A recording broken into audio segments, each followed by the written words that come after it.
Bill, of course, is from really off the beaten track from Australia. And a little bit of background, after completing school, Bill spent 4 years training and qualifying as a wool classer. This is a person who classifies wool into different types or grades. Those were the days Australia rode on the sheep's back, as Bill says. When he turned 20, he joined the Army for a 2-year hitch, and as luck would have it, he ended up as a combat medic in Vietnam. Out of the Army, he went back to wool classing. But like so many veterans, he couldn't settle down. He ended up joining the Victoria Police Force, and he stayed with those folks for 37 years, 25 of those in firearms at the forensics lab. Well, simultaneously, in 1972, he got an old horse-drawn vehicle from his grandfather, and under his grandfather's guidance, he restored it. His granddad, by the way, was a professional coach builder and had his own business. Bill and his wife, Karen, then started to collect horse-drawn vehicles and ended up with 50 at one point in time. He also started a business restoring them, which closed down in 1999. His average workday during that period was 16 hours, divided between the police and coach building. And somewhere in that mix, he did manage to build a layout. And if that wasn't enough, he also played drums in several bands during that time. Looking back, he says, "I don't know how I did it, but as I have learned, there are two types of Vietnam veterans, workaholics and alcoholics, and I guess I fit the first one." With that, Bill, I turn it over to you. Thank you, Mike.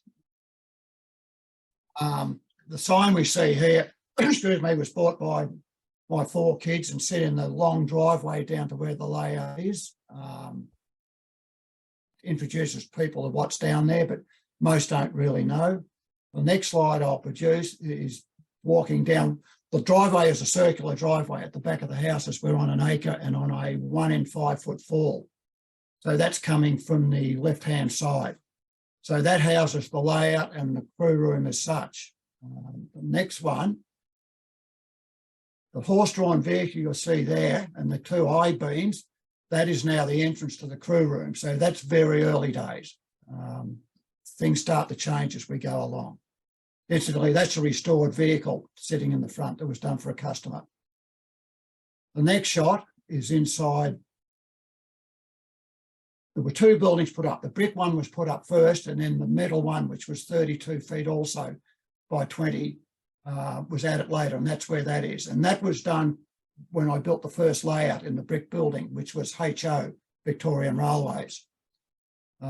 What you're looking at there, all the tools on the back wall are now the Arapahoe yard.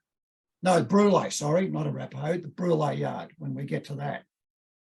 Next slide. That is now looking at what is now the Arapahoe yard. The gentleman you see in the photo, Wally Fielder, I met him probably 3 years after starting. Well, I had the business running before we moved here, but Wally was about 3 years after he moved here, and he was a fantastic find. He didn't live far away in the next town. 84-year-old there, had his own coach building business in the day. He taught me to repair wheels, and I think in the first year we repaired over 100 wheels. Wally stayed with me for probably the next 4 years and then started to go blind, unfortunately, but he lived till he was 94. Next shot, that's taken where the Pawnee township is now, as you'll see as we go through the layout. So the building was never constructed to build a layout, and a layout was never thought of in those days. Next shot is just some shots of the various work we did. Pretty well, except for the wheels, which Wally taught me to do, I had to teach myself to do everything else. No one could do the work. I couldn't get upholstery done. That type of sign writing was sort of going out here at the time.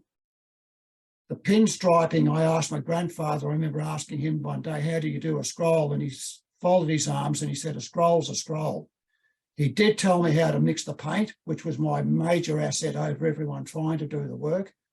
And his other comment was, you're a script writer, like most of you guys learnt to do copper plate writing at school. So he said, it's in your hands. It took me 3 years, and I thought, I've got it. So I was right on top of the pinstriping. The upholstery, I had to pull old jobs to pieces and just work out how they'd done it. and eventually mastered that. This is another job of probably the most complex upholstery I ever did. And it became a common. So that's outside the layout. So a little bit more of the pinstriping. That was all freehand, probably a dozen to 20 hairs in the brush that was used to do it. Just for a bit of information, you loaded the brush up with paint, worked off a glass palette, which my grandfather told me to do, took a deep breath, and when you were ready to take another breath, you lifted the brush off the job, took another deep breath and went back to work. So a bit of, that's a completed vehicle, the one you saw in the photo earlier. There are the buildings again. I'm looking at that door there. Yeah, the HO layout had been put in that building at the back, in there at that time. I had a hissing fit at one point and ripped it all down. The involvement into the hobby, I was working again at a local police station and on an afternoon shift with a guy who wanted to call into his home, and he happened to say, "Do you want to see my trains?" So I did, and it was an 8x4 sheet of plywood with an oval on it. That was his trains. That started where I've ended up today. That was the starting point. So we move on to the next shot. Entrance into the crew room. If you remember earlier, through those two I-beams we viewed, and I think we saw the big carriage that was in front of perhaps the previous photo. So that's into the crew room. What is now the crew room? There's a story leading to that. So there's the plan. If I go with the cursor,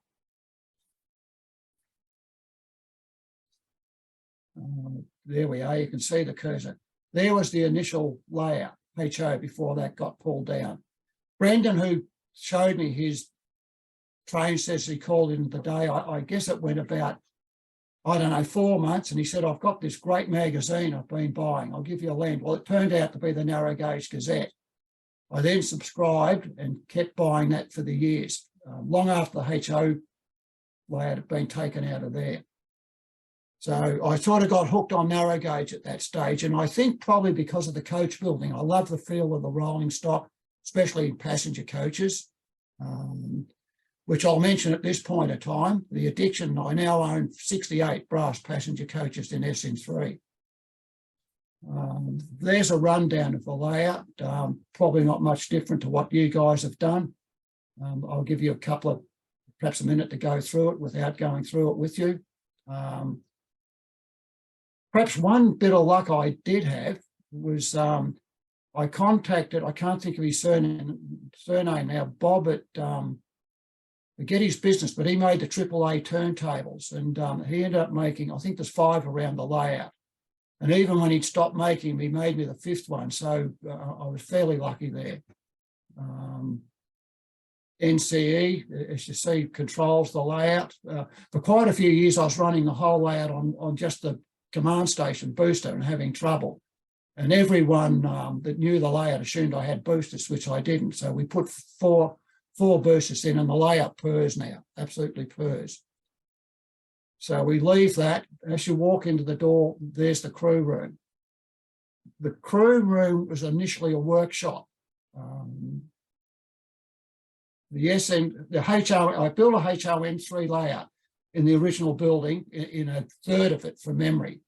I bought the PBL sound system, hooked that up, and it showed me how poorly the HON3 stuff ran. At the time, the guys I followed in the Gazette was Larry Neese, Paul Scholes, John Olsen, I think, was another one. They start to go across to Sn3, and I start to take a look at Sn3. I was very aware of the cost of it, and stopped me for a while. But Alan Rocket, a very close friend, and Karen, we're sitting having lunch here one day, and I'm yapping this Sn3, and famous last words, Alan said, "You can run a layout with 4 locos." So that was the catalyst. The first loco was purchased. So that was a workshop, and I'll show you on the plan as we go around.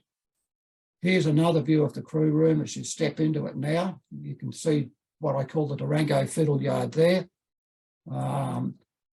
All the paintings and T-shirts you see around the room, the T-shirts have been purchased on our think I've been to the US 7 times now and 4 times with Karen. That idea, I don't know whether you guys remember, he's probably still in the hobby, Dick Payton, he models ON3. And he had an article in Model Railroad years ago, and he talked about creating a museum effect in what he called his crew room. So, you know, everything I do has been pinched from you guys. I'm not responsible for anything. Another one of the crew room where the stuff that doesn't run gets placed, and incidentally, there's 2 PBL K36s sitting on it at the moment. We go to the next slide, back to a plan of the layout. I'll run around a bit of the history at this point. Where I've got the cursor was where the HON3 was. So that peninsula there, around down that side, and to there was HON3. When I went into SN3, all I did was, I think, I didn't even move the wall. I just put SN3 track straight over the SN3, straight over the HON3. I was happy enough with that for a while. The story continues there. That then, I think that sort of become, I had a drum kit set up in there. I don't think we messed around there. That area there was a massive storage area for horse-drawn stuff. That alcove wasn't there, as you might remember in one of the earlier photos. Yeah, so the whole of this carried on the coach building business. So I go to the next shot, we're back to the crew room. That's, I call, it's a point-to-point. I call the West End Durango, East End Alamosa for ease of knowing which direction the guys are going in. I think the gold coaches there were just pulled out one day because one of the guys wanted to run it. A little bit of history of the group. I wasn't in contact with many model railroaders, I guess through work commitments. And incidentally, when I did sell up all the coach building in '99, I ended up in charge of the area of forensic science that I worked in. And the world was going to end in 2000, as you guys remember, and we got super busy. I got an open check. There were 6 of us that specialised in that area. We worked 7 days a week for 12 months, 12-hour Saturdays and Sundays, 10 hours Monday to Friday. Hence, probably over 3 weeks, I could buy another PBL locomotive. That's why I've got so many. And that got kept up for about 5 years, I think. So that's the Durango yard. Now we moved to the Ukiah yard, which is in the crew room. Initially, I had one staging yard there, which fed into this area. Then I split it, and it became, I think, Durango. That might have become Alamosa still. I moved it around the wall, which was a massive, harder job to do than I ever thought. The hooky for Ukiah was that after seeing Dave Woodrell's layout, I got obsessed with the Ridgeway buildings, and I just had to build them. So when Bill Banner bought them out, and I think it was Joey Foose might have bought the depot. No, Bill bought them all out from memory. Clint Crow, I think, Banner was the roundhouse also. So I got a bee in my bonnet, I don't know, perhaps 6 years ago now to do that. So all this had to get moved around, and that just turned to custard on me. That it was a hard job because I miscalculated what it was going to take. If I come back, I'll explain the layout's growth. If we come back to this, 2000, and Karen and I went to the US for 6 weeks, and the last 5 days we spent with Bill and Mary and Peter, and I fiddled around with his charmer yard over that period and got hooked with that. So when I came home, that was going in there, and hence the peninsula, etc., round and round, and all that got hooked up. And when all the building got done to turn this, and Bill was responsible for all this, because the property he bought that they work on now, that had a massive, great big shed on it. It was a dirt floor, etc. And he put a floor in and lined it and divided it into rooms, etc. So when I came home, that's when all this stuff started. And I was fortunate, my younger son's a carpenter. His mate he grew up with, he is a carpenter. I had a mate who's a carpenter, a drywaller, as you guys call it, and his son was. So we got in and did all this in about 4 weeks. So all this got set up. This was still a workshop. I think I had what you'd call a crew room here, and I still had a drum kit set up there. practicing all the time, as musicians do. This part, the tail came out here and stopped. So that was that, and that wasn't there at this point. So if I move on to the next slide, we now, we're looking at what I call Ukiah, which you can see the Ridgeway buildings.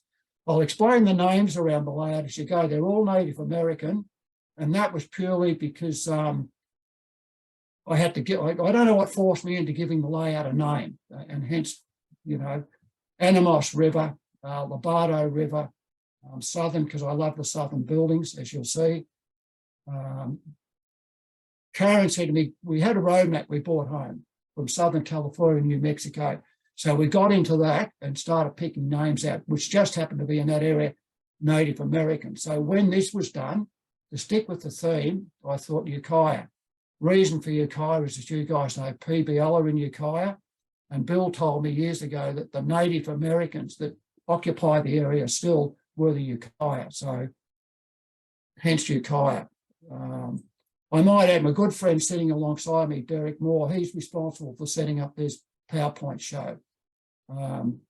Most of the photos were taken by Derek, because I said, you photograph it how someone else would, look, not like I would. A few of them were taken with my iPhone, and you'll see the difference in the photos. We're back to the plan. So for argument's sake, we leave Durango, we come through Ukiah, we come into Brule. Brule is again Native American. It's Lakota Sioux. It's in southern Dakota, and they're a family, and they're a contemporary Native American band, and I absolutely love them. So hence we look at Brule. So we're now coming into the Brule yard. There's a shot of that. More photos of that. Incidentally, you'll recognise all the kits. I think there's 5 structures on the layout that I've scratch built, and 4 of those are trestles. Another one of the Brule yard. If I take the cursor up there, that was the only way I had to getting around to the rest of the layout, was to punch a hole through there. So I've still got to sort of fix that up. The camera shows me where I haven't camouflaged some of the timbers. Brule yard again. If I go back one, because I was a bit fast there, a group of us got together quite by accident 13 years ago, and we decided to get together every Friday. There's 8 of us, all layout builders and all operators. It so happens that 6 are the N scalers, 3 of us are narrow gauges, 2 HON3, I'm the only Sn3. So just as a joke, the restrooms were set up. End scales can go down one end, as sensible people go up the other end. So as you came through out of Brule, you go into where I built that alcovey part to join the 2 buildings together. This is the first area you hit, and it's actually switched from Brule. You recognise the building. Again, Joey Foose's buildings. Well, you can't see them. There are 2 cars there, I think, that came from Bill Meredith's kits from memory. So we come back to the plan. So we're coming around this way, and we're coming to Archuleta, which is a very compressed charmer. I think the straight trackage is about 24 feet. And it was a battle. It sort of works. Incidentally, when we operate, we have a yardmaster at Archuleta and one at Arapahoe. We run 2 through freights, and then we run a local which comes from Arapahoe to Costilla, it should be said, and from Archuleta through the Brule. But both of those do a lap around the main layout, which is in this area, to give them a little bit of running. That's when you come around the alcove, that's the first view you see, which I find with a lot of people, and my wife does, is a wow factor when they see that. So we'll move in a little bit. These are just overviews of the Archuleta yard. Different views. I've still got a lot more work to do on the layout, detailing and still weathering some rolling stock. Again, we just move through the yard. Again, all structures you guys will recognise. Back to it again. The backdrops, incidentally, as you see, you'll see the mix. There's 2 Dale Cruisers, majority of backdrop warehouse, which were purchased in 98, I think. So I think they were using 3 inks in the day, and over the years they've possibly faded. We've recently changed the fluoro tubes to LDE, LEDs, I mean, which hopefully stop the fading. I would love to put Dales right around the layout, but I think there's no way I could get over there. And that backdrop sits out at this far end, about 2 foot from the wall, and it's hinged. So I have to get into the roundhouse or into those buildings. I can push that back and squeeze in. It's a tight fit, but I do get there. Another one looking down, a little bit about the Charmer Depot. I think in 2004, when I went over for the convention at Santa Clara, I stayed again with PBL, and Bill Schaefer, I think, had built it.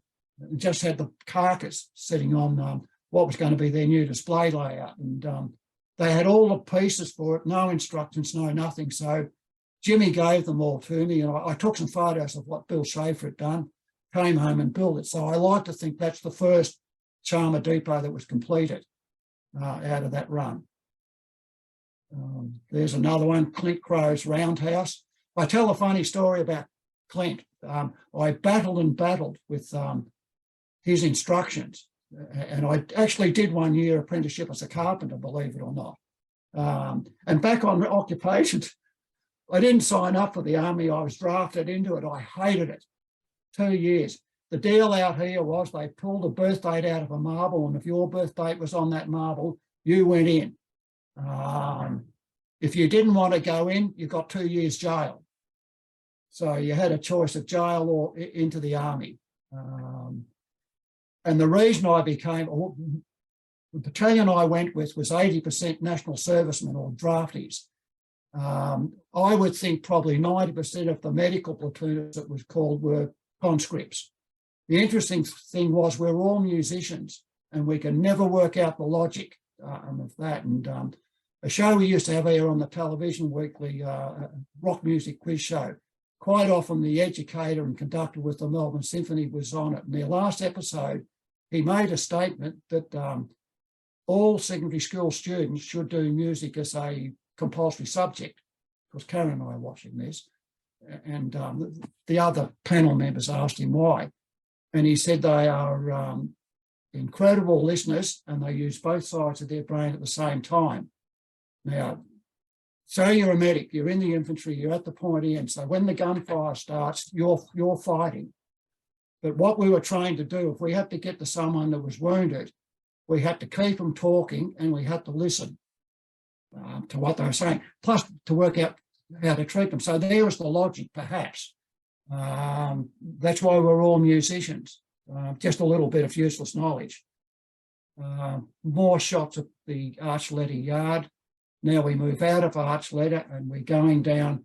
The red line you see was remnants of the old HON3 track bed. So it's identical to what I was fortunate with HON3. I put in 30-inch radiuses. So when I went to SN3, I think their minimum was 28 these days. I think it should be at least 34 inches. But nevertheless, so we moved, the journey starts around to Arapahoe. None of this scenery was done. I had the ridges in HON3, which I had to change to S scale. A little bit of that rock work was done, I think, and that bridge. Yeah, so if I go to that, and that idea I pinched from Jim Vale, a photo he had in the Gazette, again, when I first went into HON3. So really what we see along here was courtesy of Jim in the day. Now, if we go down here a little bit in that bridge, there's rock work that actually comes out about 6 inches away from the backdrop, and the river comes around it. And I don't know whether you guys know the name or met Gavin Hintz, who now publishes our Narrow Gauge Down Under. But he was up here years ago looking at the layout, and I had the scenery in at this point. And I said to Gavin, I pinched that idea off your layout. And he said, well, he said, I pinched it from Paul Scholes. So, you know, ideas travel. So that's, again, that's the idea. That scene exactly is where I pinched from Gavin, and that's thanks to Paul, that Gavin brought it home here. Now, we go back in time. You'll recognise this guy, or lot will. That was 2005, and Jimmy and Karen and the next guy you see came out here for 9 days, mainly to go to the Grand Prix. Jimmy and Karen arrived the day before the next guy, who I won't name. He came down to the layout to have a look, and I was talking about scenery blocks, and number two said, well, let's get into it. So we went out every day to the Grand Prix, and then touristy stuff came home and worked till probably midnight to get this done. That there, incidentally, the biggest influence on my modelling and layout was Mike Schwab, and I stole that idea off Mike. To this day, Mike's the biggest influence to how this turned out. So I move on to the next shot. There he is working away, and I remember 9:00 p.m. on the last night he was here. He got down, stood in that corner, and he said, I'm done for, no more. And he was flying out the next day. That stayed like that for the next 5 years because of my workload. I just didn't get back to the layout. But one of the great things he said to me was that guys get to this stage and they're terrified of scenery. And that was me, absolutely terrified of doing it. I've never done scenery, totally scared of it. That was there. And he said, get rid of that. He said, you could put a great scene on the end of that peninsula. Another trick he told me, which I've used, he said, get the supports up for your chicken wire, cut your chicken wire out roughly, scrunch it up on the floor, and then start stretching it out down over the scene, which I've done, and it turned out fantastic. Well, I think anyway. That's another view of the completed area if those guys were working on. There's that area that had the big cover around it, Ackham, Mike Schwab. We move around again, train coming over that. Another shot there. We come around the corner. That area where I've got the cursor now is where Bill was standing. Now we're moving into Arapahoe at this point. So that's going into a small trestle. The story there was I had most of the layout scenic, and that was still plaster, raw plaster, say over an 18-inch area, and it sloped straight down to the fascia on the layout. And I didn't know what to do there, and the guys were at me over the years, and I don't know, this probably goes back 5 years ago now. It was a rotten day weather-wise. It was 3 o'clock in the afternoon. I walked down to the layout not knowing, for no reason. Anyway, I went to that corner and I thought, I've got to do something here. So I went to the workshop and grabbed a hammer and started smashing up the plaster. And I think it might have been 5 days later that scene was created. So it took a long while to get there. So we're now in the Arapahoe yard. Again, that has a yard master, does a lot of switching there. So we'll go into some scenes of that. That's looking at Arapahoe. That's a backdrop warehouse. Backdrop, as you see there. More scenes of Arapahoe. Again, you'll recognise all that needs to be worked on. You'll spot a few perhaps in the photos. Another one. Banter kit for memory. Black Hawk Baller Works. I forget who did that. And I think they'd long sold out when I sort of thought I'd love one. And I think it was the 2000 trip. Karen and I had gone into Caboose Hobbies, and I think it was called the Escale Connection, just down the road from them. And, you know, I thought I was going to see a ton of Escale stuff and go on a spending spree. And he really had, I think it was Lee, it was a Theo Berlin owned it, I think. Anyway, I just happened to say, you never see any Black Hawk Baller Works kits around, do you? And he said, I've got one under the counter. I think it was $150 American. The sad part of that 2000 trip was that our dollar dropped to 50 cents in yours, so it was $300 Australian.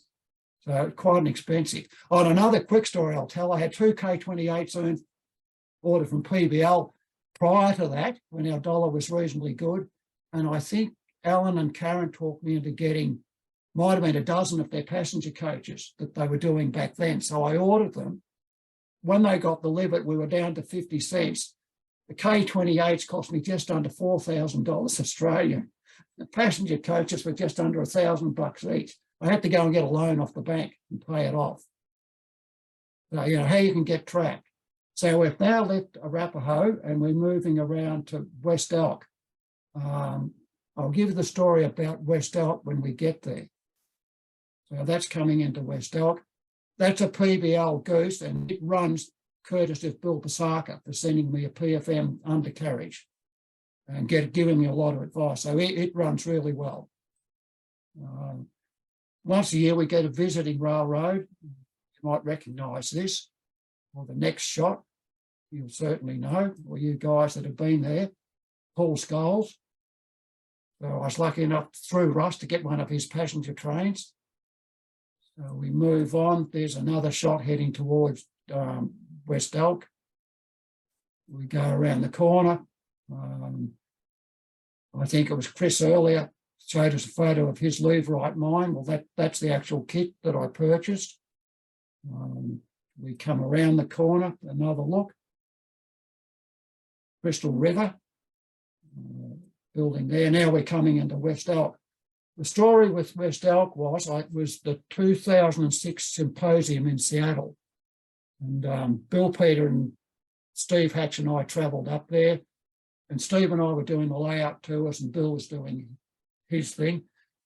I suppose I was a bit jet lagged because part of the deal in the day, Jimmy rang me and said, "Are you coming?" And I sort of couldn't justify the plane fare at the time, although I think it was about $1,200 with United, but it was like sitting on a picket fence, the quality of the seats in the plane. But anyway, Jimmy rang me back 10 minutes later and he said, "If your postal bill is up Bill's A model for him, he'll pay for your airfare." So the deal was on. So before going up to the 2 weeks before we went up to Seattle, I was upholstering every day.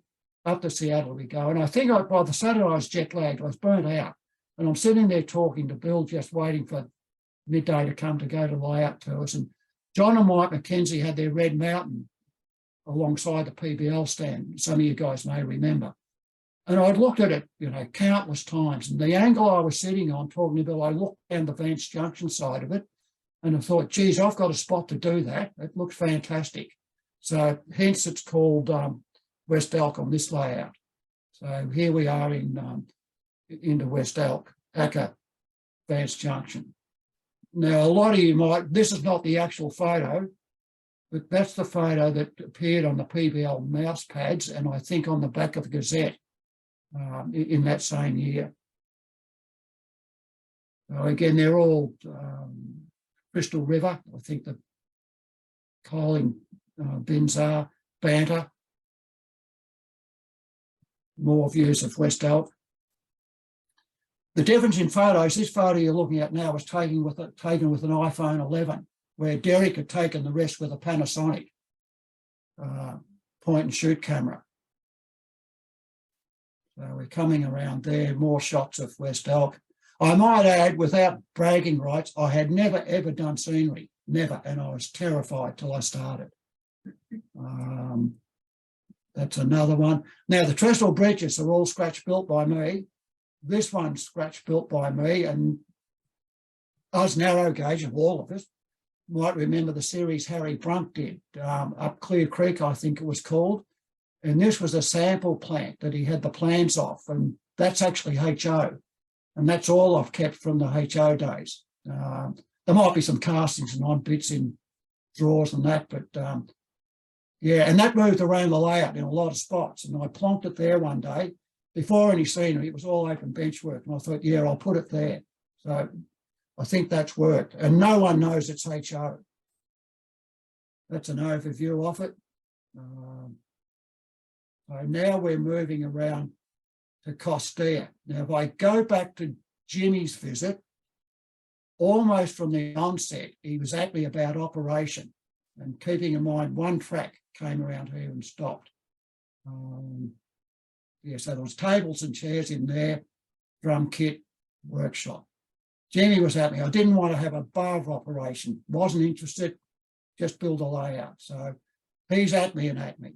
So when I went over in 2006, he was at me again about operation. I could put a fiddle yard, I think he said in here, actually, in this area. He was also at me about DCC, which I was terrified of. Not being an IT person at all, and hexadecimals and programming. Again, when I arrived in 2006, he started on me again about operation and DCC.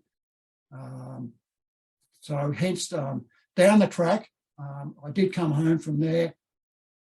I put that yard in there, and that was the fiddle yard for the whole layout on that side. And hence that started to become the crew room. So that's how that evolved. And a bit of a story with the DCC, which I'll cover later. That's the Costilla yard. Again, that probably takes even the experienced operators about an hour and a half to switch that yard.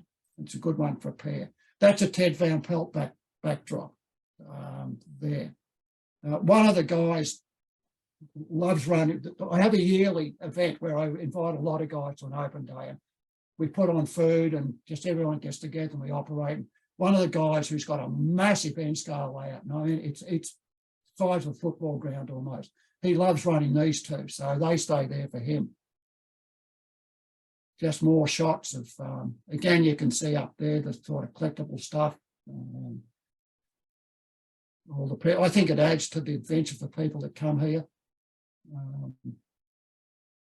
There we go. So now Pawnee, at some point, all this area down here, which was an add-on to this, that we used to store horse-drawn vehicles in, and they were stacked everywhere in pieces and out in the yard under tarps and that. But this all got filled in and lined, and it was this part became a room for Karen's long arm quilting machine, because like most model railroaders that we've seen over in the US and here, big percentage have wives that are quilters. So she had a long arm machine here. I had a workshop in this area. So one day we're all here. It's my turn to host, and Karen brought some food down, and one of the guys said, "We want your room, your quilting room." And surprisingly enough, she said, "Well, I can have this workshop, you can have it." So the standard joke is all this area here, I've got a little bit as a workshop. It was all lined, lights put in, PowerPoints, carpet at the works. The machine was in there in 3 weeks. So we had the space for Pawnee. The only reason Pawnee was wanted, you can see looking through from Costilla into Pawnee, was for one building that's in here. Again, that Ted Van Pelt Red Mountain backdrop. We move around there. It's not a very big area, and it's a very tight spot to switch. Not a lot of cars get switched, but it takes a lot of time. There's more of there. Again, talking of scenery, that was up really high, mocked out, angled down here. It stayed like that for a couple of years, and I didn't like it, and I didn't really know what to do. And again, one day you come down with nothing better to do, and you sort of get a whim and a hammer goes to work, and it turned out like that. Again, as I say, more detailing to do around that building. The timber train's there purely for the Shay and the Climax, whichever Darren uses to take out to Arapahoe. So it's there to accommodate him.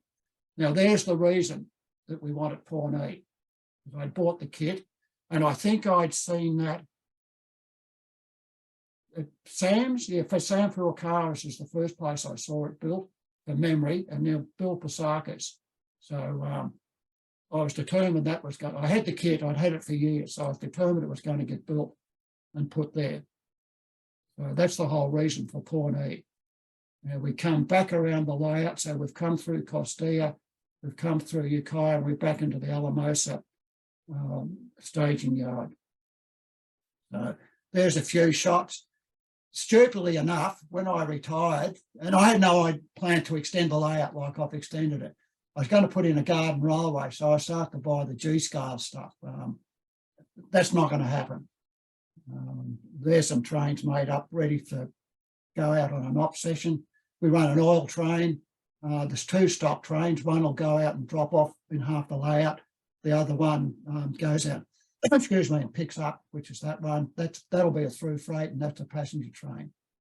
There's a lot of made up trains sit on the layout, and I think there's probably 11 that barely get run on an op session. This is the obsession, which all of us have got. You know, we buy stuff. We don't really have to have it. We've got to have it. There's cabinets all around the place. That's instantly Derek and the reflection. I'm going to diverge a little bit. A really very close friend, Alan Rocket. He models the local puffing billy here in ON 2.5, it would be, in O scale. He is the most talented guy you could ever meet. That shop there, the only things that aren't scratch built are the figures. He sits down with a blank lump of timber and he comes out with horses in any pose you want. All the harness is made with paper, and he uses brass wire and whatever to make all the fittings on the harness. And every detail that would be on that, that's an original vehicle, would be exact, right exact to the, whether it's a hex nut or a square nut. So I just put that in for a little bit of entertainment. There's a close-up at one of his horses, the harness. Keep in mind it's O scale. There's a blank. And as I say, he starts with a blank piece of wood roughly cut. This next one, again, O scale. Everything on that vehicle, every single thing is scratch built. And I don't know how he makes the lamps.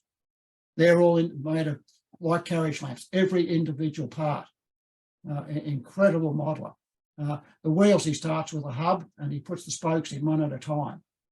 When Jimmy and Bill were out here in 2005, because Alan only lived, in those days it was 10 minutes. The traffic's a bit heavier these days.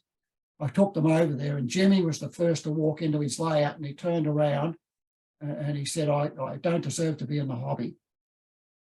Alan's just an absolute incredible talent. Unfortunately, he's 92 now and he's got bad dementia, so he's past it. This is another vehicle. This is 3/8 to the inch, but every clip and bracket on there that's got a thread and a nut on, he's actually tapped a thread on and made the nut. That hood there, I reckon he made 20 of them before he was happy. Again, it is, and turned the wooden hubs on his lathe, put in the miniature mortises and then shaped the spokes and put the spokes on, then drilled the rims out to put the tang on the end of the spokes on. Absolutely incredible work. The next one, apart from doing all that stuff, he scratch builds in brass. And if you guys want to talk about, I heard you talking earlier, the cab detail, everything that's on that original NA, which is a Baldwin, is on it exactly as it was when it arrived in Victoria from Baldwin in the day. Again, seen in one of his little workman's huts, scratch built totally and exact. And the dries of bone coaches, we call them here in Australia, and they're all made out of paper. He loved working with paper. Just another shots of his work.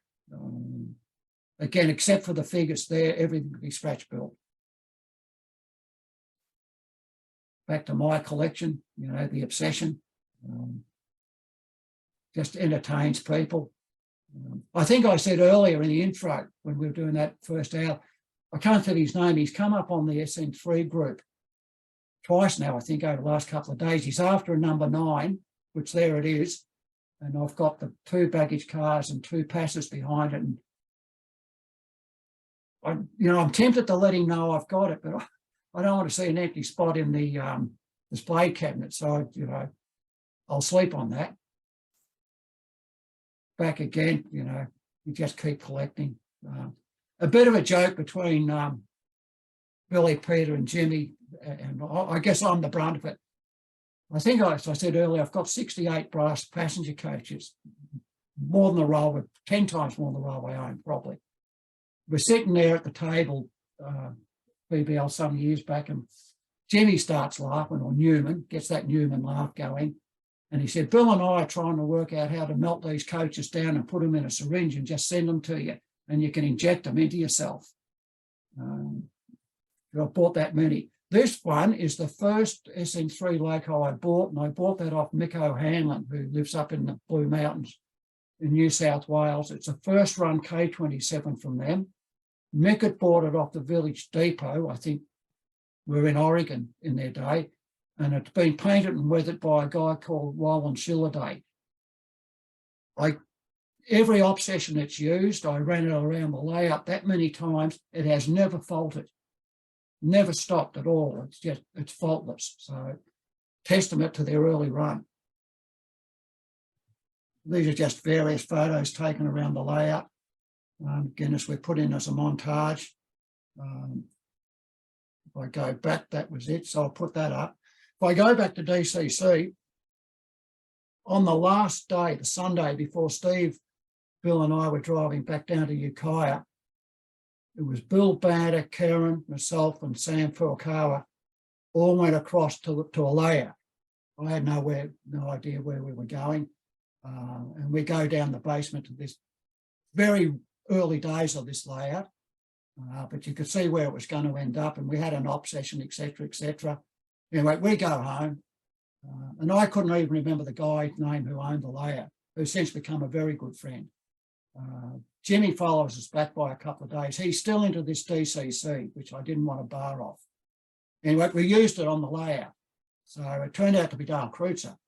So Jimmy said, that's what you were using there, NCE. So I think Jimmy gave me Dale's phone number, and I rang Dale, and hence I went over to NCE not long after getting home. And the beauty of that was Dale and I, as with Russ and a lot of you guys, would become really close friends. So, you know, things have evolved. The layout was never planned to end up like it is. I guess lucky for me, I sort of going to Mike Schwab's was a real turning point. I've probably got to say, looking at the work of all you guys, there's a bit of all you in the layout. You know, you look at layouts and you think, geez, it looks fantastic. You know, I wish I'd have done that. But we carry things home, I think, and, you know, something I've seen on your layout or another person's layout, subconsciously it goes into your layout and you sort of put your mark on it. So, you know, I remember the first I said to Pete Smith, the first time I walked into his layout, I was absolutely blown away. And I thought, geez, I wish mine looked like that. And then I say to Russ, you know, I bloody drool over Russ's work as I do Dale's and Bill Pasaka's. So, you know, it's been a great journey. So that's about it, guys. I apologise if I've been long-winded. We thank you very much, Bill. That was a wonderful presentation. And it's quite an impressive layout you have there. It's enormous. And in fact, Bill Hobbs says, do you ever get lost in that maze of yours? No, I don't, but other people do. But they get down the back there where right down that back corner, and then they come out of that and say, which way do I go? Yeah. Karen loves it. If I get new people come, she always comes down with them, and you go into the crew room and sort of look at the three walls there, and then you can see the Brule yard, and you've got to go under the duck under, and they go under, and there's Costilla and Pawnee's there, and they walk around through that alcove and they see that view of West Elk and Arapahoe and Archuleta, sorry, and they're blown away, and then the adventure starts. And she says every time when they see that, you can see them draw their breath and think, where's this end? But, look, as I say, it's never been planned. It really never kicked till I retired. Karen calls it, what does she call it? An investment in sanity, because without harping on Vietnam, like most of the guys, I brought a lot of baggage home, and it was with me all the time. If I relaxed, I flashed. So I got involved in that. I just had to keep working, keep occupied. So hence the layout. And it was very interesting talking to Paul Scholes, and I developed I like to think in the very short time I knew him personally, a very good friendship. And I think the last time we were there, his medals were on the wall in his layout. And I knew he was a Vietnam vet. And I commented to him about them. And he said, oh, the wife found them in the closet in a box and had that done and gave it to me. He said, I'll put them there to keep her happy. And I said, well, funny, mine were in a box for years. So I think a friendship started there, and I got into operation, and Paul would say, try this, ring me, tell me how it goes. And I'd ring him and went this way, and he'd say, change that and give me a ring. So unfortunately, that was very short-lived, because as you guys know, he went in for that op and his heart stopped on him post-op. So look, there's a lot of guys it's not me. All you guys have got a part in this layout. You all own part of it. Looking at the chat room, Jim Brown said, wow, what a great tour. Thanks so much, Bill. Now, Bill Hobbs says, thanks. And David Woodfield was really impressed with the buggies, as am I. That one, the wooden one, and what large scale, I Oh, guess, yeah, 3/8 scale. incredible. That Yeah, one, that's, one of his grandchildren have got that. yeah. If there are no more further questions, thank you very much, Bill. That was an amazing tour. We really appreciate it. Thanks, guys. Russ, Glad you I'll enjoyed turn it. Yep, I'll turn it back to you, Russ.